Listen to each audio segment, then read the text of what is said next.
The budget ballot real estate में आपका स्वागत है। आपके साथ मैं हूं विपिन भट्ट। तो अंतरिम बजट पेश हो चुका है।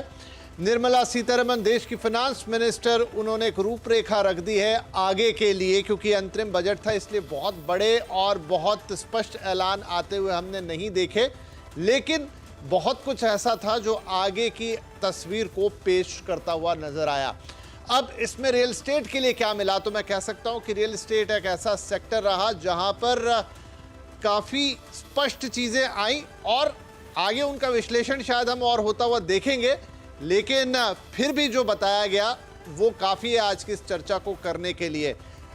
मसलन यहाँ पर प्रधानमंत्री आवास योजना का विस्तार होगा, ये उन्होंने साफ कहा। 2 करोड़ नए घर और बनाए जाएंगे, गांव के लिए खास तौर पे बात हो रही है, लेकिन साथ ही ये भी कहा कि जो अर्बन मिडिल क्लास है उसके लिए भी नई हाउसिंग स्कीम आएगी और साथ में इंफ्रास्ट्रक्चर पर सरकार का फोकस बना हुआ है। कैपेक्स भी 11,11,000 करोड़ रुपए का डिक्लेयर किया गया ना, पिछले साल के मुकाबले 11% का उसमें इजाफा। साथ में पर्यटन पे जोर, मतलब ये वो सारे कारक हैं जो रियल एस्टेट के लिए अच्छे भी हैं, ज़रूरी भी हैं। तो रियल एस्टेट से क्या वाकई इस इंटरिम बजट से कुछ ऐसी चीज़ें हैं जिस पे हमें खुश होना चाहिए, इसी पे आज हम चर्चा करेंगे। हमारे साथ कार्यक्रम में शामिल हो रहे हैं हीरानंदानी ग्रुप के मैनेजिंग डायरेक्टर और नरेटको के national vice president chairman Niranjan Hiranandani ji, Rustomjee developers के सीएमडी और क्रेडाई नेशनल के प्रेसिडेंट बोमन ईरानी साहब, और सिग्नेचर ग्लोबल के चेयरमैन प्रदीप अग्रवाल। आप तीनों का ही बहुत बहुत स्वागत है। देश के जाने माने डेवलपर्स और जो डेवलपर्स ऑर्गेनाइजेशन है उनके प्रमुख। तो हम बातचीत शुरू करें उससे पहले आप जो आज वित्त मंत्री जी ने कहा उसकी एक झलक आपको सुनवा देते हैं, फिर बातचीत में आगे बढ़ेंगे। Our government will launch a scheme to help deserving sections of the middle class, and I quote from Honorable Prime Minister's words, living in rented houses or slums or chawls and unauthorized colonies, unquote, to buy or build their own houses.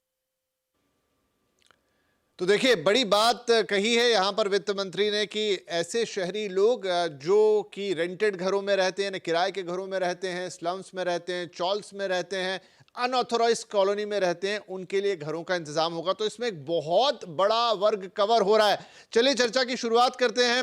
Niranjan जी, जब कह रही है वित्त मंत्री कि शहरी लोगों के लिए, और वो कह रही है रेंट से लेकर तो चॉल तक की बात कह रही है, तो क्या इसमें इतना बड़ा वर्ग समाएगा? कैसे समझे उनके इस इशारे को? विपिन जी, ये बहुत बड़ा डायरेक्शनल स्टेटमेंट है, क्योंकि आज की तारीख में देखिए, जब पीएमएवाई स्कीम का ऐलान किया हुआ था तब वो बताए थे कि शहरों के लिए सिर्फ 1 करोड़ घर की जरूरत है। मैं 8-9 साल पहले की बात कर रहा हूं और वो पूरा हो गया। लेकिन आज की तारीख में उन्होंने फिर अंदाजा ये किया है कि वो पूरा नहीं हुआ है, इसलिए वो आगे और भी ऐलान करना चाहते हैं। इस समय में उन्होंने फोकस क्या किया है कि जो अफोर्डेबल सेगमेंट है उसके ऊपर ध्यान ज्यादा दिया जाए, लेकिन स्लम्स और जो किराए पर रहते हैं उनको कैसे अफोर्डेबिलिटी किया जाए वो भी उन्होंने ऐलान किया। तो मेरे अंदाज से पीएमएवाई स्कीम का इसका नए रूप में आ जाएगा, वो रूरल और अर्बन दोनों में आ जाएगी। तो ये बहुत बड़ी बात है, क्योंकि ये अफोर्डेबल सेगमेंट लास्ट 6-8 महीने में काफी पीछे चले गई थी। मिडिल इनकम हाउसिंग और लग्जरी हाउसिंग को बढ़ोतरी ज्यादा हुई और इस सेगमेंट में सेटबैक रहा। विपिन जी, उसका दूसरा भी कारण है, क्योंकि अफोर्डेबल सेगमेंट में ब्याज जो बढ़ गया था, पहले 6.5% ब्याज था 2 साल पहले, अब 8.5% से भी ज्यादा है। तो उसके कारण ईएमआई जो भरना पड़ता था अफोर्डेबल हाउसिंग के काबू से बाहर चले गया था। तो ये दोनों बातें जो रही है, कॉस्ट जो इंक्रीज हो गया है ओवरऑल। तीसरी बात जो प्रॉब्लम है वो स्टेट लेवल की है, तो वो जो कॉस्टिंग स्टेट लेवल के गवर्नमेंट स्टैम्प ड्यूटी वगैरह वगैरह वो है। तो लेकिन ये 2 बातें जो वित्त मंत्री ने कहा, उन्होंने एकदम ख्याल आगे आके ये सेगमेंट को जरूरत है, आगे इनको हम करेंगे। और लास्ट बात मैं कहना चाहता हूं कि इसकी मल्टीप्लायर इफेक्ट बहुत जबरदस्त है, क्योंकि हम घर बनाते हैं तो लगभग 160, 260, 160 इंडस्ट्रीज की मल्टीप्लायर इफेक्ट, सीमेंट, स्टील, रेती, paints, tiles, marble plumbing, electrical wires, ये सब की बढ़ोतरी होती है। और ये सब करने से विपिन जी, डबल डिजिट सरकार तो है, लेकिन डबल डिजिट रफ्तार से डबल डिजिट ग्रोथ होने वाली है मेरे अंदाज से। वो 7%, 8% के ऊपर टारगेट कर रहे हैं, लेकिन मैं अंदाज रखता हूं कि इस रफ्तार से उनका इंफ्रास्ट्रक्चर पर जोर रहेगा, तो ये डबल डिजिट सरकार नहीं, डबल डिजिट ग्रोथ भी हो जाएगा। तो डबल डिजिट ग्रोथ यहां पर होती हुई लग रही है, और आपका कहना है कि एक बार फिर से फोकस शिफ्ट होगा अफोर्डेबल हाउसिंग की तरफ। बमन साहब, ये बात तो सही है कि रियल एस्टेट पिछले 1.5-2 साल में बहुत अच्छा कर रहा है, लेकिन उसमें कहीं एक अफोर्डेबल हाउसिंग जो एक समय में मंत्रा बन गई थी, वो पीछे छूट गई। ये दोनों ऐलान जो आज आए हैं, आपको लगता है कि इससे फिर एक बार फोकस शिफ्ट होगा? देखिए विपिन जी, पहले तो निरंजन भाई ने जो सारे पॉइंट्स कहे वो सब I agree with all of them. ये जो वोट ऑन अकाउंट बजट है, ये शॉर्ट टर्म के लिए बनाया जाता है एंड द रियल पॉइंट हो जाती है। तो इसमें से एक डायरेक्शन गवर्नमेंट ने तो दे ही दी है कि भाई we are in a very strong और रोबस्ट इकोनॉमी। गवर्नमेंट ने एक और कहा है कि भाई हम घरों की तरफ ध्यान देंगे, लेकिन ये घर सारे जो होंगे वो छोटे या जिसे कहते हैं अफोर्डेबल हाउसेस होंगे। अब अगर आप 2 करोड़ घर बनाना चाहते हो तो ये अच्छी बात है, बिकॉज हमारे जितने लोग कहते हैं ना, हमारे जितने लोग जो अनऑथराइज्ड घरों में रहते हैं, किराए पे रहते हैं, उनका खुद का एक स्वाभिमान बढ़ाने का एक तरीका होता है कि उन्हें एक पक्का मकान दे दीजिए।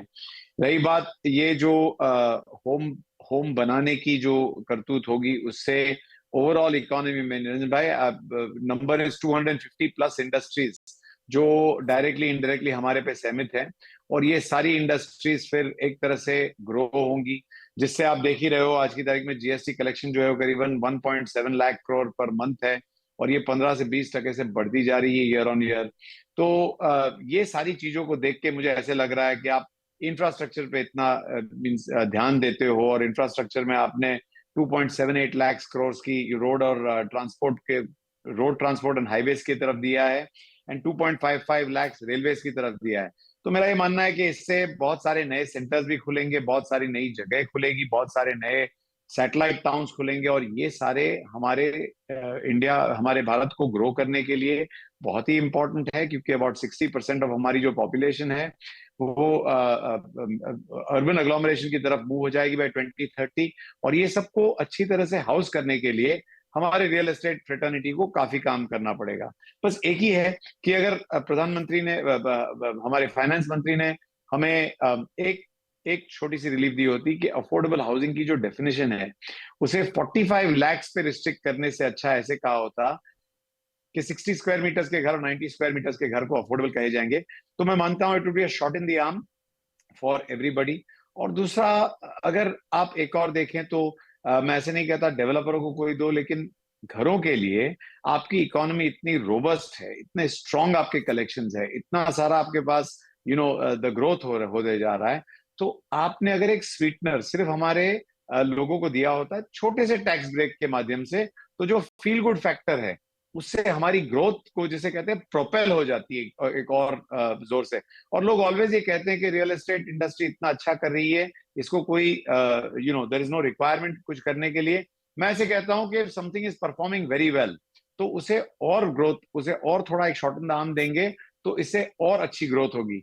और रही अफोर्डेबल हाउसिंग की बात, तो मैं कहूंगा Pradeep Agarwal ji will be able to throw very good light on it, तो इससे आप उनको पूछ लीजिए, we have already given our points of view. या बिल्कुल, मैं प्रदीप जी के पास इसी सवाल के साथ आ रहा हूं कि प्रदीप जी ने एनसीआर के अंदर खासतौर पे जो हिस्सा वहां पर हरियाणा सरकार में आता है, उसकी अफोर्डेबल पॉलिसी पे इतना शानदार काम करके बताया कि किस तरीके से पॉलिसीज का अच्छी तरह इस्तेमाल करके आप हाउसिंग को क्रिएट कर सकते हैं, अफोर्डेबल लेवल पे क्रिएट कर सकते हैं। प्रदीप जी, बमन साहब ने कहा कि कुछ और स्वीटनर होता, तो मेरे ख्याल से इंटरिम बजट है और ये जो है ये एक लाइन ही है कि ये अर्बन मिडिल क्लास के लिए कुछ लेकर आएंगे। अभी जब इसके एक्सप्लेनेशन आएंगे तो हो सकता है कि अफोर्डेबल हाउसिंग की जो अभी प्रेजेंट डेफिनेशन है वो शायद थोड़ी चेंज होती हुई नजर आए। जी, सबसे पहले तो देखिए जो बजट है, मुझे लगता है थोड़ा सा बड़े एस्पेक्ट में देखना पड़ेगा, क्योंकि आप देखिए इसको एक इसमें टर्म यूज की गई कि 2047 तक विकसित भारत बनाने की बात की गई है। आप ये देखिए, अगर हम डेवलप्ड कंट्री होंगे तो हर सर के ऊपर छत जरूर होगी और उसका सबसे बड़ा फायदा रियल एस्टेट सेक्टर को होगा। इंफ्रास्ट्रक्चर के ऊपर जो पैसा खर्चने के लिए उसका अमाउंट बढ़ाया गया है, उससे एक कमिटमेंट दिखाई दिया गवर्नमेंट का कि इंफ्रास्ट्रक्चर को लेकर बहुत सीरियस है। और आप ये देखिए कि आज की बजट में और भी अनाउंसमेंट में थे, लेकिन मुझे लगता है कि खास करके उन्होंने अफोर्डेबल हाउसिंग को चुना है, जिसमें रूरल एरियाज में 2 करोड़ नए घर बनाने की बात कही है, और मिडिल क्लास, क्योंकि आप ये देखिए प्रधानमंत्री जी का ये कहीं ना कहीं एक बहुत ऐसा एक एरिया रहा है टची, क्योंकि जब 15 अगस्त को प्रधानमंत्री जी ने लाल किले की प्राचीर से जब अपना स्पीच दिया तो उसमें कहा कि हमारा जो मिडिल वर्ग है वो बढ़ रहा है, ऐसे में उनको सुविधाएं देनी पड़ेगी, कुछ बेनिफिट्स देने पड़ेंगे। और मुझे लगता है सबसे बड़ा बेनिफिट जो है वो अफोर्डेबल हाउसिंग है।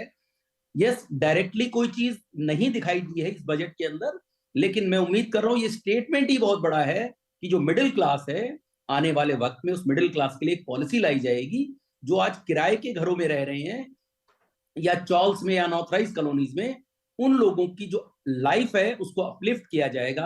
आप ये देखिए इसका मीनिंग क्या बना। इसका मीनिंग ये है कि अर्बन एरियाज में जितने भी अर्बन जो मेट्रो सिटीज हैं, उसके सबब्स हैं, उनके अंदर बहुत सारे ऐसे लोग हैं जो या तो किराए के घरों में रह रहे हैं या अनऑथराइज कॉलोनीज में रह रहे हैं। उनके लिए एक बहुत बड़ा लाइफ चेंज होने वाला एक मुझे लगता है ये पॉइंट है।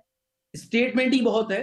ऑफ कोर्स ये इंटरिम बजट था, तो ये तो मैं उम्मीद नहीं कर रहा था कि कुछ इसके अंदर बहुत बड़ा एक अनाउंसमेंट आ सकता है, लेकिन यस, एक चीज मुझे लगता था कि शायद इस बजट में आएगी, वो जो क्रेडिट लिंक सब्सिडी स्कीम थी, मुझे लग रहा था कि वो स्कीम शायद अनाउंस हो सकती है, क्योंकि पिछले 6 महीने से इस पर काफी चर्चा भी हुई है, और क्योंकि वो डायरेक्टली कॉमन मैन की पॉकेट पर जाती है। क्योंकि देखिए इंटरेस्ट रेट बढ़ गए हैं, 8.5% पे हैं। जैसे निरंजन हीरानंदानी जी ने भी कहा कि जब अफोर्डेबल हाउसिंग शुरू हुआ था तो 6.5% पे था, वो बढ़कर अब 8.5% पे हो गया है। ऐसे में अगर ये क्रेडिट लिंक सब्सिडी स्कीम आती तो जरूर कहीं ना कहीं ईएमआई का बोझ कम होता। लेकिन इन नटशेल में इस बजट को बहुत पॉजिटिवली देख रहा हूं, और आप ये मान के चलिए कि मैं अक्सर कहता रहा हूं इंटरव्यूज में कि जो ये टाइम है ये रियल एस्टेट का है, और रियल एस्टेट सेक्टर जो आज जिस तरीके से बिहेव कर रहा है, सो मुझे इससे बढ़िया लाइन उसके लिए लगती नहीं है कि real estate is looking like a wow. So मेरा तो यही इसके ऊपर जी जी, लुकिंग लाइक अ वाव। हाँ बिल्कुल सही आप कह रहे हैं, और ये एक अच्छा तरीका हो सकता है डिफाइन करने का। राइट निरंजन जी, देखिए एक तो ये रियल एस्टेट के लिए सीधी अनाउंसमेंट है, तो सही है। इसमें जब हम डिटेल में देखेंगे कि स्कीम एग्जैक्टली ईएलएसएस टाइप होगी या किस तरीके से उसमें सबवेंशन दिया जाएगा या डेवलपर साइड पे कोई सपोर्ट दिया जाएगा, वो एक बात हुई। लेकिन अगर हम देखें कि पर्यटन को बढ़ावा देने की काफी बात हुई है, इंफ्रास्ट्रक्चर की तो बात हो ही रही है, सरकार का लगातार फोकस उस पर बना हुआ। अब तो कैपेक्स जो है वो 11 लाख, उसमें 11% की वृद्धि हुई है, 11,11,000 करोड़ का वो कर दिया गया है, और भी कई अनाउंसमेंट है। तो क्या ये जो कलेक्टिव अनाउंसमेंट है ये डायरेक्टली और इनडायरेक्टली बूस्ट तो रियल एस्टेट को ही करेगा? विपिन जी, उसमें दो मत नहीं है। आप बॉम्बे की जैसे बात करिए तो उसमें भी आप देख सकते हैं कि आज की तारीख में 2 साल के अंदर हमारे पास 300 किलोमीटर मेट्रो कंप्लीट हो जाए। हमारे MTHL अटल कंप्लीट हो गया, 22 kilometre across, 16.5 kilometre over the sea, longest bridge. आप देखिए यहाँ कोस्टल रोड वेस्टर्न साइड में बन रही है, वो नेक्स्ट मंथ में उसका पार्ट खुलने वाला है। आगे भी ये सब काम जारी है। नया एयरपोर्ट आ रहा है। तो पूरे देश में, जैसे अभी देखें अयोध्या में हम मंदिर पर गए थे प्रतिष्ठान में, और वो देखिए वहां कितना परिवर्तन हुआ है अयोध्या में। पूरे शहरों की गलियां साफ हो गई है, फुटपाथ बन गए, नए एयरपोर्ट बने, नए रेलवे स्टेशन बने, 10 किलोमीटर के घाट बने हैं। पूरे देश में जो वृद्धि हो रही है, दूसरे एयरपोर्ट्स बन रहे हैं, रेलवे लाइन होती है, मल्टी मॉडल कॉरिडोर बन रहे हैं, ट्रेन में जो पैसेंजर ट्रेन है उस पे 60,000 उनको इम्प्रूवमेंट करना चाहते हैं। तो ऐसे देखें तो हर क्षेत्र की बात चल रही है, और उनकी फोकस जो गरीबों पर है, वो पूरे सोसाइटी को कैसे अपलिफ्ट किया जाए, गरीब से गरीब वर्ग को, मिडिल क्लास को वर्ग को छत देने के ऊपर है और प्रॉस्पेरिटी करने के, देश की वृद्धि और करके और डेवलपमेंट नेशन के ऊपर कहा जाना है। तो मेरे अंदाज से ये पूरा विजन डॉक्यूमेंट भी बना है, बजट तो है ही, लेकिन साथ साथ में प्रधानमंत्री, वित्त मंत्री ने उनका एक विजन डॉक्यूमेंट दिखा दिया है और 5 साल में क्या करना चाहते हैं और कैसे करेंगे। सिर्फ दिखाना नहीं चाहते कि हम यहाँ पहुंचेंगे, लेकिन वो दिखाए हैं हम कैसे करना है। बोबन जी ने बताया, प्रदीप जी ने बताया कि हम कैसे ये डिटेल जो है उसको कैसे ट्वीक करके और अच्छा बना सकते हैं। जैसे उन्होंने वैल्यू के हिसाब से एरिया बताई, प्रदीप जी ने जो बताया वो कैसे अफोर्डेबल सेगमेंट को कर सकते हैं। उसमें रिजर्व बैंक गवर्नर साहब का भी कुछ हाथ रहेगा, क्योंकि हम ब्याज कम नहीं करेंगे तब तक अफोर्डेबल हाउसिंग का वृद्धि प्रगति नहीं हो सकती। और स्टेट गवर्नमेंट्स का बहुत साथ रहेगा, जो लैंड जो है वो स्टेट सब्जेक्ट है, तो वहां भी स्टेट गवर्नमेंट, जैसे कोविड के टाइम पर महाराष्ट्र गवर्नमेंट ने स्टैंप ड्यूटी वगैरह वगैरह 50% किया था, उनका फेयर करने की बहुत आवश्यकता है। तो सिर्फ प्रधानमंत्री और वित्त मंत्री ये हाउसिंग को सुधार नहीं सकते, स्टेट गवर्नमेंट को भी साथ देना पड़ेगा। और हम चाहते हैं कि एटलीस्ट एक डायरेक्शन दिया जाए कि स्टेट्स को भी उसमें कुछ सुधार लाना की आवश्यकता है।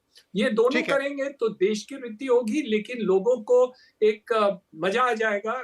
जो प्रदीप जी ने कहा वाव फैक्टर है, मैं समझता हूं कि ये देश के समय आ गया है कि ये प्रगति देखने की, और विश्व में सबसे बेस्ट देश हमारा हिंदुस्तान, भारत रहेगा। बिल्कुल बिल्कुल, तो देश की प्रगति तो होगी और उसमें रियल एस्टेट का योगदान होगा। और फिर से आई थिंक आज के बजट के बाद ये चर्चा छिड़ जाएगी कि ओवरऑल हाउसिंग, देखिए हाउसिंग अच्छा चल रहा है, रियल एस्टेट में घर बिक रहे हैं, लोगों को घर मिल रहे हैं, इंडस्ट्री अच्छी है, लेकिन जब हम बात करते हैं तो इसमें थोड़ा सोशल कॉज भी आ जाता है। तो उसके लिए क्या होगा और सबके जो सिर पे छत है वो कैसे आएगी, इंडस्ट्री का उसमें और क्या योगदान हो सकता है, और ये सब कुछ होगा कैसे, सपना पूरा। एक छोटा ब्रेक के बाद इसके कुछ और फाइन प्रिंट्स पर थोड़ी चर्चा आगे बढ़ाएंगे।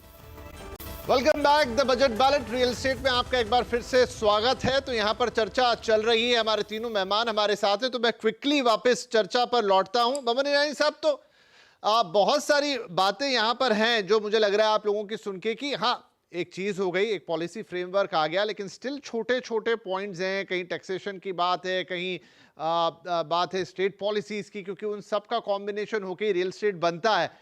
क्या लगता है आपको कि यहाँ बात कर रहे हैं प्रधानमंत्री या वित्त मंत्री कि हमको अब हाउसिंग फॉर ऑल करनी है, लेकिन उसमें सबको इंक्लूड करना है, वो कैसे होगा? आप लोग हाउसिंग कर रहे हैं, हर सेक्टर के लिए कर रहे हैं, आप प्रीमियम सेगमेंट में भी बनाते हैं, लोअर सेगमेंट में भी बनाते हैं, मिडिल सेगमेंट में भी बनाते हैं, लेकिन जस्ट वो एक सबके लिए इक्वली हो, सबको वो मौका मिले कि मैं अपना घर ले पाऊं, बिजनेस तो उसमें हो ही जाएगा, तो वो कैसे होगा? राइट, शायद बमन साहब का लिंक थोड़ा डाउन है, तो मैं प्रदीप अग्रवाल साहब के पास ये सवाल लेके जाता हूं। विपिन जी, बिल्कुल आपने ठीक कहा। आज अगर हमें अपने जितने भी मिडिल क्लास है या लोअर मिडिल क्लास है उसको अगर अपलिफ्ट करना है, तो उसका सबसे बड़ा फंडामेंटल राइट है कि उसको रहने के लिए घर दिया जाए, उसके लिए ऐसी पॉलिसीज बनाई जाए जिससे वो घर उसका बन सके। स्टेट गवर्नमेंट ने बहुत ज्यादा काम किए भी हैं। अगर मैं हरियाणा की बात करूं तो गवर्नमेंट ने बहुत बेहतरीन काम किया इस अफोर्डेबल हाउसिंग पॉलिसी के ऊपर, और ये कहीं ना कहीं पूरे देश के अंदर एक मिसाल की तरह भी गई है कि अगर कोई स्टेट कमिटेड है अफोर्डेबल हाउसिंग के लिए तो वो जरूर बनाया जा सकता है। रही बातचीत कि अगर मैं पॉलिसी की बात करूं तो मुझे लगता है कि अभी कुछ और ऐसी चीजें हैं जो अफोर्डेबल हाउसिंग को कहीं ना कहीं एनकरेज कर सकती हैं। वैसे तो ये बात थोड़ा सा डिफरेंट है, लेकिन मुझे लगता है कुछ इंसेंटिवाइज स्कीम होनी चाहिए फॉर द डेवलपर्स जो एनकरेज हो अफोर्डेबल हाउसिंग बनाने के लिए। उसका एक बेसिक रीजन है कि जैसे ही कि आपने देखा भी मिड इनकम में और प्रीमियम सेगमेंट में बहुत ज्यादा सेल होने लगी, इससे अफोर्डेबल हाउसिंग कहीं ना कहीं बैकफुट पर आ गया। तो ऐसे में कुछ अगर इंसेंटिवाइज होंगे डेवलपर या कुछ ना कुछ ऐसा पीएलआई स्कीम की तरह कुछ डिजाइन किया जाए तो मुझे लगता है वो प्रोडक्शन बहुत ज्यादा बढ़ सकता है। एक पॉइंट मैं और टच करना चाहूंगा। देखिए, हमारा जो कंट्री है वो रिलीजियस कंट्री है, तो इसके अंदर जो बजट में एक बात कही गई कि जितने भी हमारे रिलीजियस प्लेस हैं उनको कहीं ना कहीं बेहतर बनाने की बात की गई है। इससे एक फायदा होने वाला है। आज आप देखिए, जो आज का यूथ है वो अट्रैक्ट हो रहा है मेट्रो सिटीज की तरफ। अगर टीयर 2 और 3 में अगर काम हो रहा होगा तो ऑफ कोर्स मुझे लगता है वहां जॉब की अपॉर्चुनिटी बढ़ेंगी। ऐसे जो प्लेस है अगर उन पर काम होगा, वहां पर हाउसिंग बनेगी, तो वहां लोगों को जॉब भी मिलेगी, लोगों को मेट्रो सिटीज की तरफ आने से रोका भी जा सकेगा, और कहीं ना कहीं हमारे वो जो एक टूरिस्ट स्पॉट की तरह बनेंगे, जिससे एक बड़ा रेवेन्यू जनरेशन होगा। तो ये पूरा इकोसिस्टम है, इसमें ऐसा नहीं है कि वहां हाउसिंग बनने से क्या बेनिफिट होगा। मुझे लगता है पूरे देश की जो जीडीपी है वो कहीं ना कहीं पूरी की पूरी चर्न होगी। और देखिए, मैं बहुत ऑप्टिमिस्टिक हूं रियल एस्टेट को लेके। मैं बार बार स्टेटमेंट करता हूं कि रियल एस्टेट इंडस्ट्री केवल फेज में से उठी है। आने वाले 5 से 7 साल इस रियल एस्टेट इंडस्ट्री के लिए बहुत बेहतरीन है। अप एंड डाउन जरूर हो सकते हैं, लेकिन अफोर्डेबल हाउसिंग और मिड इनकम हाउसिंग के लिए ये सेक्टर हमेशा ही बहुत बेहतर करता रहेगा। डेफिनेटली, लगभग यही सवाल मेरे मन में आ रहा था। मैं सोच रहा था कि बोमन साहब के पास लेकर जाऊंगा कि जिस तरह का माहौल इस वक्त है, जिस तरह का इन्वायरमेंट है रियल एस्टेट के अंदर, बायर्स की तरफ से, डेवलपर्स की तरफ से, और अफोर्डेबल हाउसिंग में भी और थोड़े से अगर उसे इंसेंटिवाइज कर दिया जाए या स्कीम आ जाए, जो भी अभी आगे हमें समझ में आएगा कि सरकार इसमें क्या करना चाह रही है, तो क्या मैं मानूं अगले 5 से 10 साल इस देश में इंफ्रास्ट्रक्चर का ही हिस्सा मानूं रियल एस्टेट को, लेकिन रियल एस्टेट के ही होंगे और आप ही लोगों पे दारोमदार होगा। जैसा आप कह भी रहे हैं कि 230 से ज्यादा इंडस्ट्री आप पे डिपेंड कर रही है। लोगों का घर देना एक बहुत बड़ी प्राथमिकता है और वो काम आप ही लोगों को करना है। बिल्कुल विपिन जी, और मैं तो कह ही रहा हूँ, जैसे प्रदीप जी ने बताया, real estate is like a wow. ये फैक्ट तो है ही आज की तारीख में। और हमारे जितने डेवलपर्स हैं वो भी काफी अच्छा काम कर रहे हैं आज की तारीख में, और सब आज के रेरा जिस तरह की कंप्लायंसेस को फॉलो करते हुए हम सब आगे साथ में बढ़ रहे हैं और गवर्नमेंट का एक तरह से हाथ बटा रहे हैं टुवर्ड्स होम्स फॉर ऑल। लेकिन जो अफोर्डेबल हाउसिंग की डेफिनेशन है, and Pradeep ji I am sure आप भी एग्री करेंगे हमारे साथ, कि अगर 45 लाख रुपए की अफोर्डेबल हाउसिंग की डेफिनेशन आपने 2017-18 में बनाई थी, वो आज की तारीख में नॉर्मल इन्फ्लेशनरी ट्रेंड पे ही 70-75 लाख रुपए हो जाती है। तो India is shining, India is growing, India is becoming, Bharat हमारा देश जो है इतनी तरक्की करके आगे बढ़ रहा है। आप 1 लाख करोड़ के लोन्स जो दे रहे हो 50 ईयर इंटरेस्ट फ्री के टुवर्ड्स टेक्नोलॉजिकल या सनराइज सेक्टर जिसे कहते हैं, तो उसमें जो एडवांटेज होगी हमारी देश को, उसमें बहुत सारे नए मिलियनर्स भी पैदा होंगे। बहुत सारी हमारी एक इंडिया जो टैलेंटेड कंट्री है और जहां पे लोग पहले अब्रॉड जाते थे just to realise that talent, वो सबका टैलेंट यहीं पे रियलाइज होगा। ये सारी चीजें बहुत ही अच्छी है। आपने सिंपल चीजें अगर करके रियल एस्टेट को सिर्फ एक रास्ता दे दिया बढ़ने का, तो हम आपको दावे के साथ कह सकते हैं कि हमारी जितनी डेवलपर फ्रेटर्निटी है वो आपको जीएसटी के माध्यम से, आपको जो कहते हैं स्टैम्प ड्यूटी के माध्यम से, जो आपको कहते हैं यूएलबीज जो चार्ज करते हैं प्रॉपर्टी टैक्सेस के माध्यम से, ये आएगी। और सबसे ज्यादा ये होगा कि लोगों को पक्का मकान मिलेगा, और आपने एक बार किसी को पक्का मकान दे दिया तो उसके पास एक ऐसी पूंजी आ जाती है, वो जिंदगी में खोना नहीं चाहता, और उसके लिए वो लॉ अबाइडिंग सिटीजन बनता है एक तरह से, और ये सारे रूल्स और कायदे कानून का फॉलो करता है, और उससे ही बढ़ोतरी बहुत ज्यादा होती है। इसीलिए मैंने कहा budget has focused on infrastructure growth, budget has focused on rural development. मैं तो कहता हूँ एग्रीकल्चर और फार्मर्स के लिए भी बहुत किया है। आपने 2 करोड़ घर बनाने की विजन एक बनाई है, वो भी काफी अच्छी है। एक तरह से सिटीज और बढ़े, क्योंकि आपकी रेलवे और रोड नेटवर्क से सिटीज और बढ़ेंगी। इन सिटीज में बढ़ने वाले एरियाज को अफोर्डेबल हाउसिंग मिले, उसके लिए एक तरह की डेफिनेशन चेंज बहुत ही जरूरी है। ये बजट में एड्रेस नहीं हुआ है। मेरी दिलो इच्छा है कि ये आते हुए बजट में जो हमारा फाइनल बजट होगा उसमें ये एक पॉइंट को पूरा करे, और हो सके तो फील गुड फैक्टर बढ़ाने के लिए, लोगों की एक आत्मशक्ति को बढ़ाने के लिए टैक्स में उनको थोड़ी सी राहत दी जाए। This will add again to the economy many fold. जी बिल्कुल, ये आपने मांग रख दी इनफैक्ट दूसरी बार, लेकिन अभी एक बजट हमारे पास और इस साल में शायद वहां पर वो चीजें होती हुई दिखाई दें, और इस बीच आपके पास कई मौके होंगे सरकार को प्रेजेंटेशन देने के। Quickly in 10 seconds each of you, मैं ओवरऑल बजट पे आपके नंबर्स चाहूंगा हमेशा की तरह। तो बमन साहब, मैं आपसे ही शुरू कर रहा हूं, कितने नंबर देंगे? मैं इस बजट को 7 देता हूं, विद द सिंपल रीजन कि it has been very progressive in its representation. लेकिन 2 points missing at least for the housing sector जो मैंने already कह दिए हैं, but 7 is a very good score for a ठीक है। vote on accounts. 10 में से 7। प्रदीप जी आपका स्कोर? देखिए, मैं थोड़ा नंबर से बच के मैं बिल्कुल सिंपल बात कहूंगा। मुझे लगता है बजट के अंदर एक फाउंडेशन बनी है। ऑफ कोर्स हमें लॉन्गर टर्म में देखना पड़ेगा, क्योंकि नंबर गेम तो हो सकता है, थोड़ा बहुत ऊपर नीचे हो सकता है, क्योंकि बिल्कुल इंस्टेंट कोई मुझे कुछ दिखाई नहीं दिया तो ऐसा नंबर ऊपर नीचे, लेकिन मुझे उसका कोई इम्पैक्ट नहीं है। मुझे लगता है कि हमें लॉन्गर वे में देखना चाहिए। ठीक है, आपने कह दी अपनी बात, भले ही नंबर नहीं दिए। निरंजन जी, योर स्कोर? मैं हाईएस्ट नंबर दे रहा हूँ, नंबर 9। मैंने कभी जिंदगी में बजट को 9 नहीं दिया, क्योंकि ये फर्स्ट टाइम मैं देख रहा हूँ कि ये 5 साल का दृष्टिकोण इंटरिम बजट पे दे दी सरकार ने। तो ये बहुत बड़ी बात है और हर क्षेत्र को तैयारी रखनी चाहिए।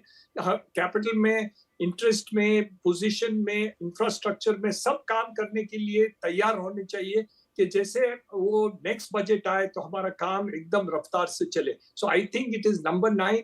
First time I am seeing 5 years clear cut direction कैसे जाना चाहिए ये देश को। बिल्कुल बिल्कुल, आप लोगों की बातें बहुत महत्व रखती हैं। आप देश के नामी गिरामी डेवलपर्स हैं, बिजनेसमैन हैं, एक विजन रखते हैं, बड़ी बड़ी संस्थाओं को रिप्रेजेंट कर रहे हैं डेवलपर्स की। तो अगर नंबर अच्छे मिल रहे हैं इस बजट को, तो उसमें ज़रूर आप कुछ देख रहे हैं। हाँ, हमारे पास एक मौका और है, एक बजट और इस साल जो कि कंप्लीट बजट होगा after the formation of new government, तो वहाँ पर बहुत सारी उम्मीदें फिर से लगेंगी, लेकिन रियल एस्टेट नाउम्मीद तो नहीं हुआ है, ये कहा जा सकता है। बहुत बहुत शुक्रिया आप तीनों ही महानुभावों का इस कार्यक्रम में शामिल होने के लिए।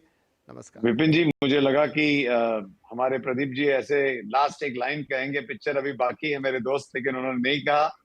तो anyway, thank you very much Vipin ji. नहीं, पिक्चर वाकई में बाकी है, फिर दोबारा अगले बजट पे जरूर मुलाकात होगी। धन्यवाद।